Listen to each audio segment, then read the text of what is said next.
अरे नाम्या, काय रे?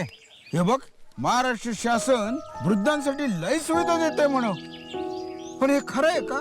महाराष्ट्र शासनाच्या सामाजिक न्याय व विशेष सहाय्य विभागामार्फत हे वृद्धाश्रम चालवले जातात. 60 वर्षावरील पुरुष आणि 55 वर्षावरील महिला यांना इथे प्रवेश मिळतो. आणि खर्च आपल्यासारख्यांना परवडेल का ते? ज्यांचं उत्पन्न कमी आहे ना त्यांच्यासाठी मोफत सुविधा आहेत, आणि ज्यांचं वार्षिक उत्पन्न 12,000 जास्त आहे त्यांच्याकडून फक्त ₹500 दरमहा शुल्क आकारले जातं. भोजन, निवास, औषधोपचार सगळे इथंच.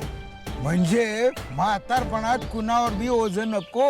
आता मातोश्री वृद्धाश्रम असो किंवा स्वयंसेवी संस्थांचे वृद्धाश्रम, सन्मानाने जगायला सगळी व्यवस्था आहे.